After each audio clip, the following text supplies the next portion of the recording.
Queridos oyentes de Hablando de Literatura, hoy voy a tratar un tema que en parte me divierte, porque pocos debates en el mundo de la escritura están siendo tan reiterativos, artificiales y en última instancia estériles como el que enfrenta a los llamados escritores brújula con los arquitectos.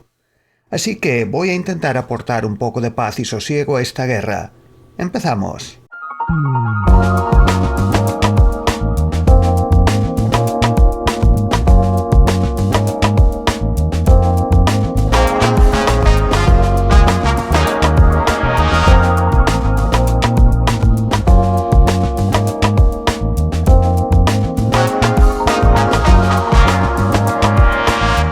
La división entre brújula y arquitecto, en apariencia útil para describir métodos de planificación del trabajo previo a la escritura de una obra literaria, se ha convertido en una simplificación vacía que más confunde que esclarece. En lugar de ayudar a los autores a encontrar su camino, los arrastra a una discusión binaria donde lo importante, esto es, el texto, la obra, el proyecto concreto, queda relegado a un segundo plano. En este episodio no solo intentaré desmontar la validez de esa clasificación como trinchera, sino que defenderé, además, una idea más honesta y flexible. No existe un método del escritor, sino un método que exige cada obra.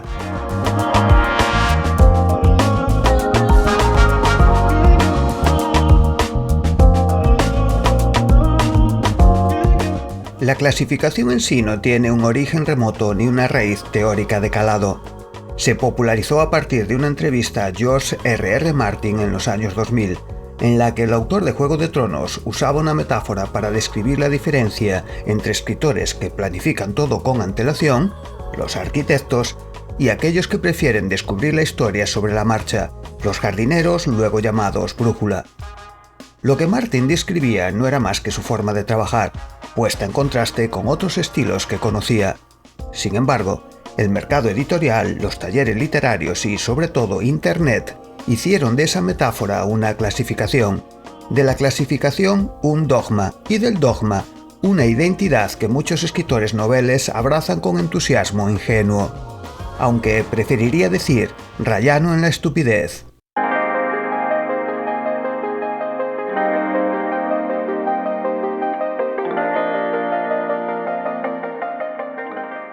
No es casual que estas etiquetas se hayan disparado con el auge de las redes sociales, los cursos de escritura express y los influencers literarios.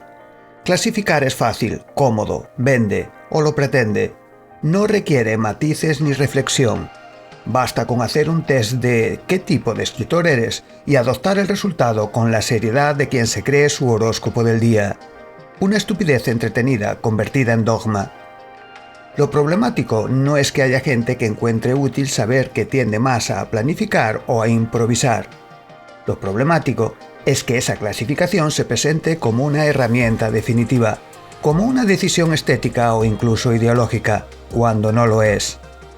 Es una anécdota convertida en mito, una soberana idiotez, que diría cualquiera de mi generación, si pudiéramos hacerlo sin temer la ira de las muy nobles y frágiles sensibilidades de hoy en día. Así que no lo diré. Pero la realidad es mucho más simple y, sobre todo, más interesante. Los grandes escritores no suelen encasillarse, no porque se consideren superiores, sino porque tienen la experiencia suficiente como para saber que cada texto exige su propio enfoque y proceso. No es lo mismo escribir una saga de fantasía interconectada que un cuento introspectivo de 4 páginas. No se aborda igual una novela policíaca, que debe respetar la lógica interna del enigma, que una novela de flujo de conciencia. Pretender aplicar un único método de escritura a todos los proyectos es como querer construir una catedral, una casa de campo y una caseta de perro con los mismos planos. El error no está en preferir una herramienta sobre otra, sino en creer que hay una herramienta universal al estilo navaja suiza.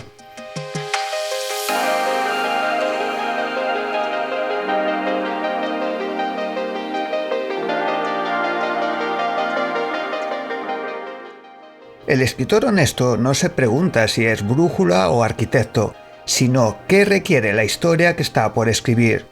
Hay obras que se resisten a ser planeadas y exigen exploración, tropiezos, caminos alternativos. Hay otras que colapsan si no se diseñan con precisión desde el inicio. Hay proyectos que comienzan desde el caos y, a mitad de camino, piden estructura. También los hay que nacen con una hoja de ruta clara y, sin embargo, se rebelan y necesitan ser reescritos desde otra perspectiva. Escribir no es aplicar un método, sino estar atento al movimiento del texto, a sus ritmos, a sus exigencias.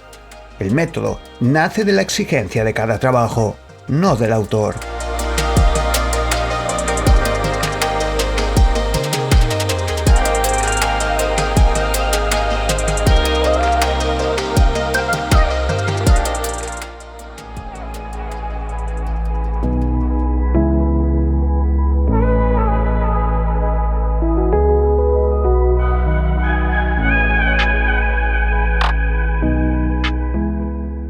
Varios escritores lo han expresado, aunque raras veces con tanta claridad como lo merecía el asunto. Margaret Atwood ha dicho que cada libro le exige una técnica diferente. Neil Gaiman ha confesado que muchas veces la historia le va diciendo cómo debe ser contada. David Mitchell cambia de método con cada novela, porque cambia el género, el tono, la estructura. James Caron Loates ha despreciado la idea de escribir con plantilla. Y Haruki Murakami habla de correr detrás de la historia como si se tratara de una criatura viva. Como podéis comprobar, aunque sus métodos difieren, todos coinciden en lo fundamental. No escriben desde una etiqueta, sino desde una realidad dictada por la propia escritura. Es por esto que la obsesión por etiquetarse como brújula o arquitecto revela, para mí, más inseguridad que convicción. Muchos autores noveles buscan una identidad porque aún no han desarrollado una relación madura con el acto de escribir. En vez de escucharse a sí mismos y a su obra, adoptan un método como si fuera una forma de pertenecer a una tribu. Y eso no solo empobrece su proceso creativo, también les genera frustración, porque tarde o temprano la obra choca contra el molde y el escritor se siente perdido.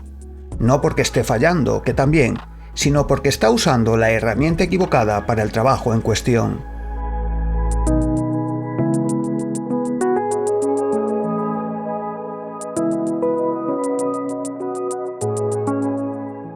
Entonces, en lugar de preguntarse qué tipo de escritor soy, que para mí es otra pregunta que, cuando se inicia en el oficio, no procede, la pregunta más honesta sería: ¿qué me está pidiendo este texto?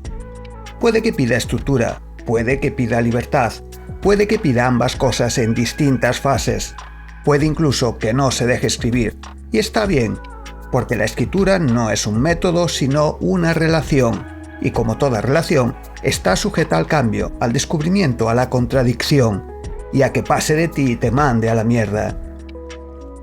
Brújula y arquitecto, en fin, no son más que etiquetas, clasificaciones útiles si se entienden como orientaciones, pero inútiles si se toman como dogmas. Quien de verdad escribe, lo sabe.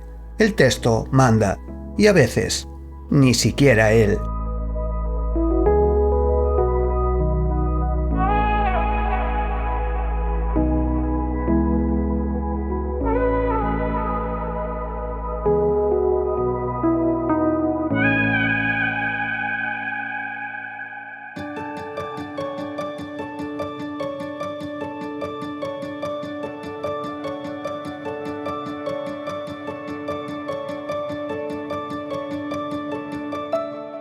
Y con esto he llegado al final de mi reflexión. Paz y sosiego, que escribir no tiene por qué desembocar en un ataque de pánico. ¿Y a ti, qué te parece? ¿Crees que es tan importante atrincherarse en uno de los dos bandos o que todo es más sencillo cuando dejamos que las cosas fluyan por su propio cauce? Déjame tu opinión en los comentarios y un me gusta si crees que me lo he ganado.